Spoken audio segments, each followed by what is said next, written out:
What the f?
Okay, so you just saw it happen.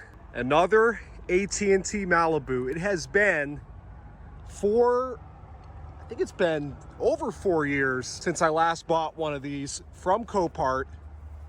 And I am so excited to have another one. I bought back in 2017, 16 when AT&T was just dumping these things at auction left and right. I bought as many as I could. Made a killing selling them, you know. I was picking them up for $250 each, $300 each at the most. Selling them for $1,800 to $2,200 all day long. Same with AT&T Cavaliers and AT&T Express vans. They really take care of their stuff. And let's see if that's the case with this one. Dry rotted tires, unfortunately, 2015 date code. So the thing is, and this is what I figured, they started retiring these back in 2016-ish. So I figure whichever ones are left have got to be the ones that have been sitting around for a while unused. And you can tell by, for example, all these sunspots and the bumpers. Not that they ever took great care of the paint on these, but I think these have been sitting a while. So I think we've got the same story back here on the tire. It's a similar Bridgestone, a little bit of dry rot. This one actually isn't as bad. This could be newer, but they've got great tread, and honestly, they're not that dry rotted. It always goes back to the who's driving it and where they're driving it to. If it's a local use situation, those tires are fine, but that's my opinion at least. So you can see, if you're not familiar with these AT&T cars, again, they're fleet vehicles, and because of that, they're outfitted in that way. This had some sort of CB or other ham radio or something in it at some point. They usually have GPS trackers in them too, mounted on the roof. I don't see that with this one. And the Malibus were driven by the managers, some of the higher up guys that would kind of go around, check the job sites and whatnot. In 1999, this car was bought by Bell South, which was our telephone provider at the time down here in South Florida. And later on, Bell South was acquired by AT&T. I have the original title from 99. It was bought with 10 miles and it shows it as Bell South. And usually you'll find remnants of its Bell South days inside these cars. This is definitely a rougher unit than some of the other ones I've bought in the past, but I just had to do it. I didn't even see this. This was sight unseen. As soon as I saw it come up at the auction, I knew I had to have it because I had such a great time buying and selling these back in the day. Made a ton of money, had a lot of fun with them, and they're just good cars. You know, I never gave two craps about these old Malibus until I started buying them from AT&T, and I realized that they're really good cars. Very basic cars, nothing special or fun about them. It's good transportation. So I kind of fell in love with them after that, and some of you might remember back in the day, I was calling myself the Malibu Master. I was buying tons of them every week. This is definitely one of the roughest ones I've seen. I have a feeling this one's just been sitting around. I don't know when they last had it on the road. They've been renewing the registration every year, but it looks rough, and I'd be very surprised if they still had somebody driving this in this condition. So what do we got? We got a dashboard like they always are that's just beat from the sun. Headliners in rough shape. The visors, the door panel. Now the good news is There's a bunch of these in the junkyard, and the parts are super cheap.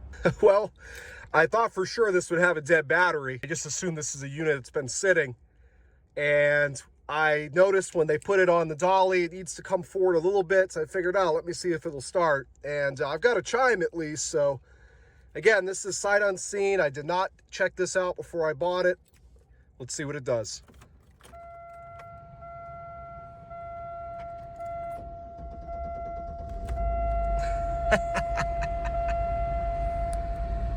This is why I love buying these. The AC is already cold.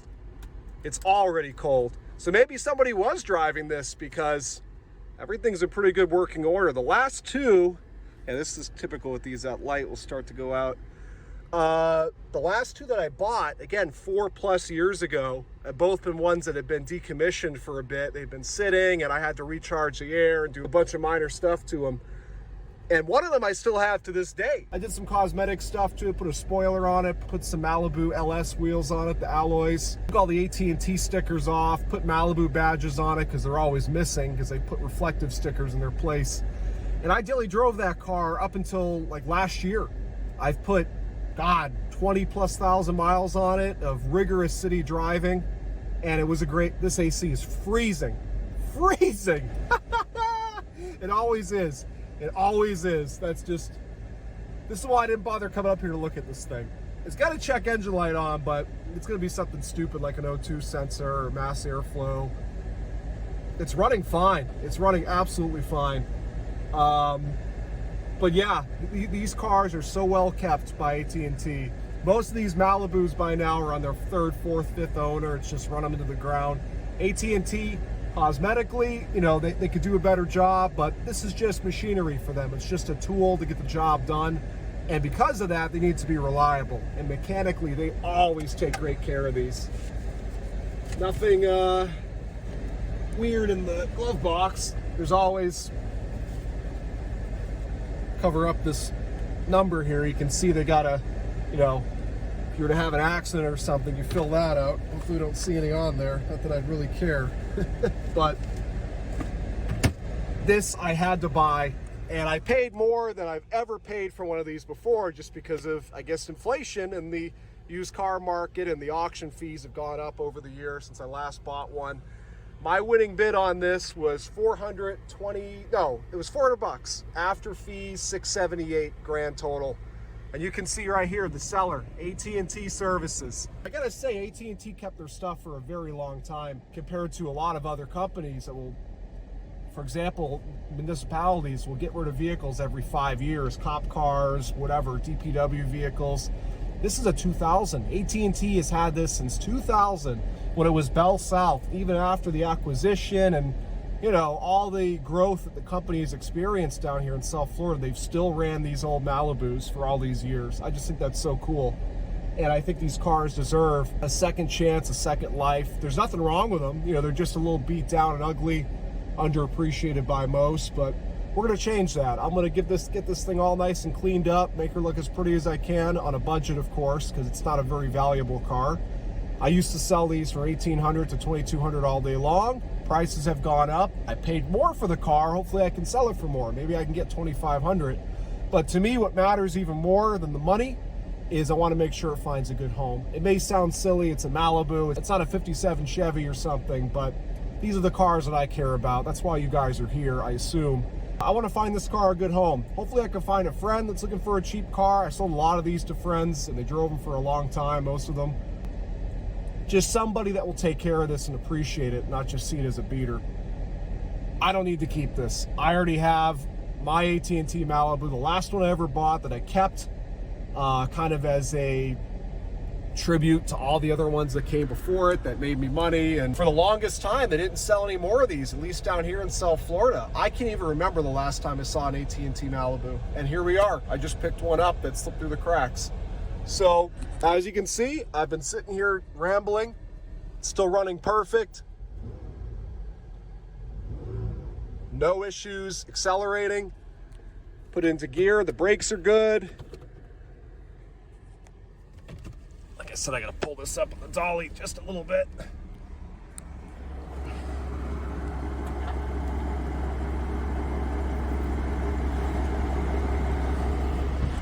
That should be good. Geez, I wish I had known it was gonna start right up. I would have just told the guy with the forklift to drop it right on the ground, but because there's always a chance that these guys will end up damaging inadvertently the undercarriage. At the very least, they always scratch up your control arms. Sometimes they'll bang the unibody up a little bit. All right, let's get this thing tied down, get out of here. I got a long drive home with traffic, but this is exactly what I expected, and I'm glad I didn't waste my time coming up here to look at it.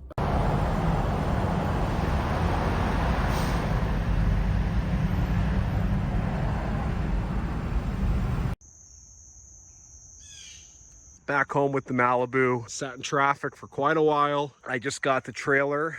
It's a good thing I stepped back and take that clip, because that would have took my bumper out. So let's see if she'll start up again.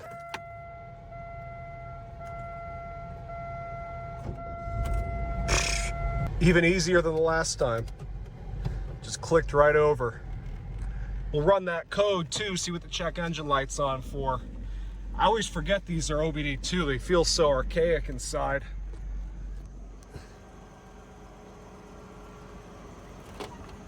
The first year for this body style was in '97. So yeah, they've always been OBD2. Is this gonna be an issue? Oh, no, it's not.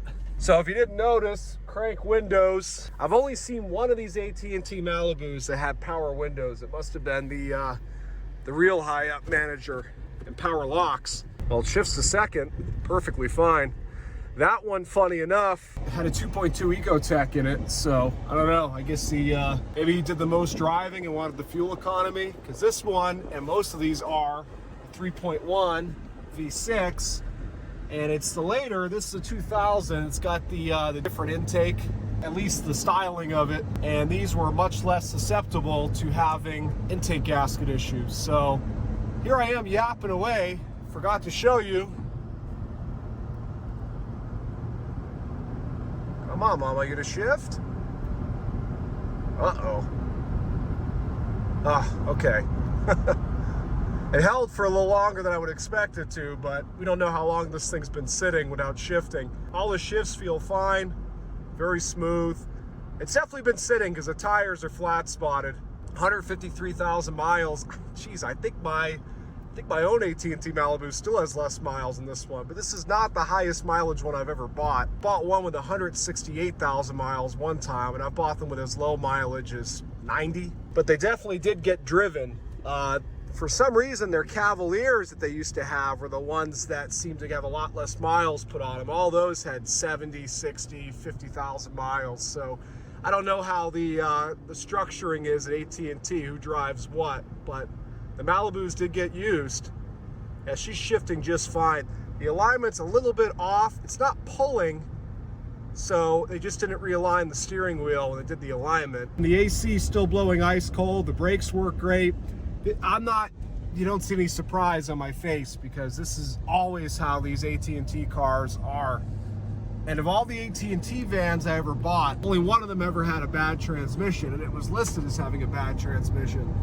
And I got it so cheap, but we just put another one in it and sold it. So what I'm seeing so far, besides whatever the check engine light is on for, I'm gonna figure that out. We need some hubcaps, go through the fluids, oil. I haven't even checked any of the fluids. I just realized, I just went ahead and started this thing at the auction. So we should probably do that. Beautiful sunset. Perfect way to end the day in this AT&T Malibu here. I feel right at home in this thing. Drives just like my personal one. The headliner, you know, it's all small cosmetic stuff. For me, it's almost fun to just go through and change all this stuff. It doesn't take much time and much money, and it'll be a heck of a transformation for you guys to see. The problem is, if I make it too nice, I might want to keep it, or keep it over my own personal one, which I can't betray her after all these years. I don't like how this airbag cover is popping up a little bit. I don't know what to do about that. It'd be ideal if I could just throw a dash carpet over this whole dash. Door panels need attention, especially this one. Jeez, I mean, who was it, the Hulk sitting here? So all pretty basic stuff for a 22-year-old vehicle that, you know, was getting toward the end of its usable life for the company that had it. Obviously, they started to let some things go as it got older, but nothing that can't be done quickly and easily. Okay, so let's do a fluids check.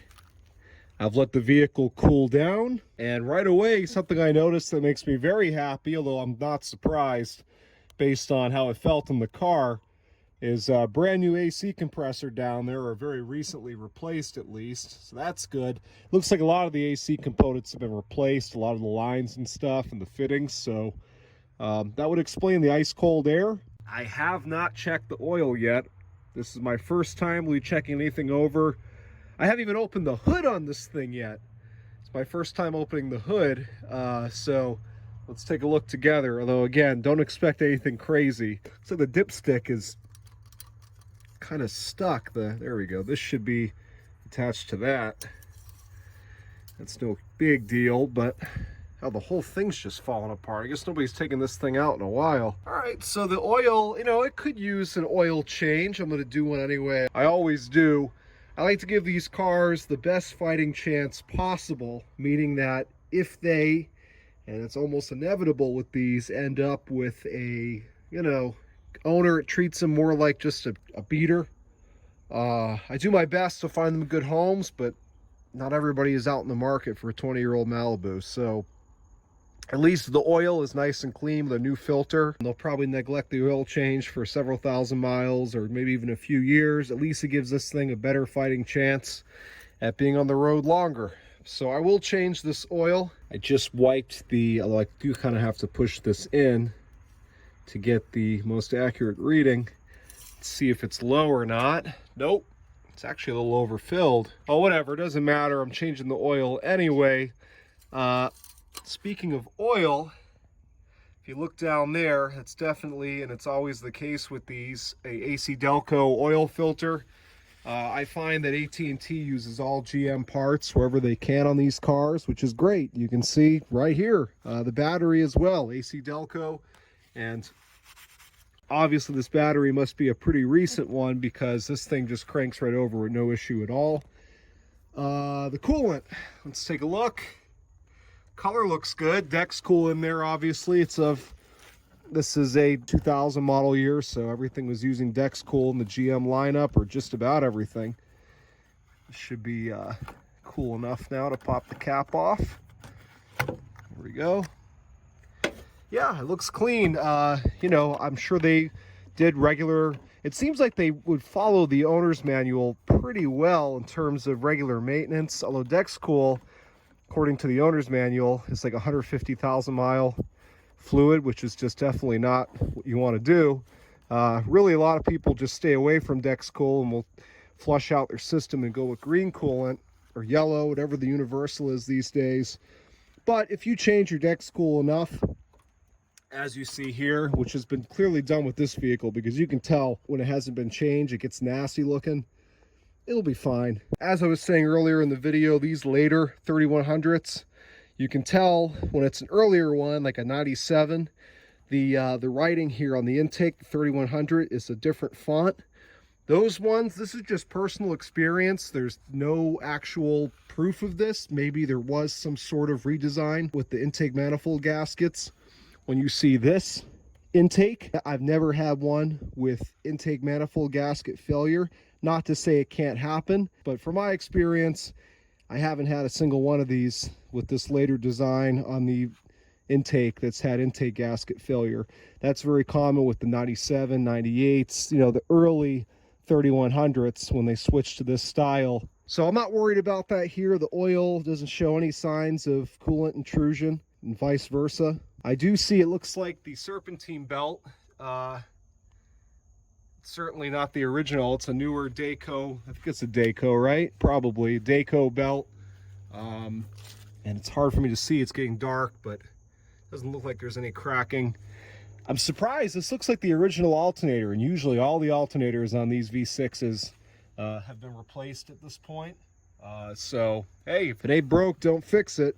Looks like the master cylinder has been replaced. That reservoir is just way too clean, and it's full. And I don't think I ever did a video of this thing running with the hood open so you can really hear it. So let me start it up for you guys.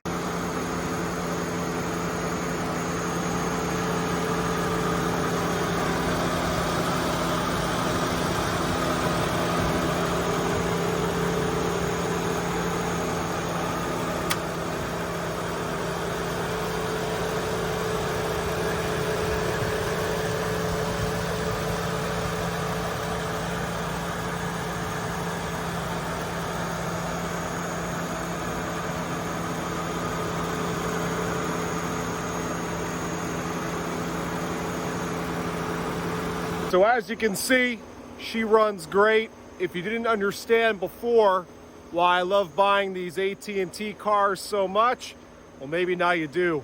For short money, you get a car that you know is maintained, that's reliable, economical. Also, these are pretty peppy. I love these 3.1 cars. That's why I love mine so much. That's gonna do it, guys. Thanks for watching. Keep an eye out for part 2, where I take care of the cosmetics on this. There's not that much to do, but the things that are there to do are worth doing, and I think it will really help me get the right buyer for this car, making it a little bit nicer. So thanks for watching. Keep an eye out for the next one.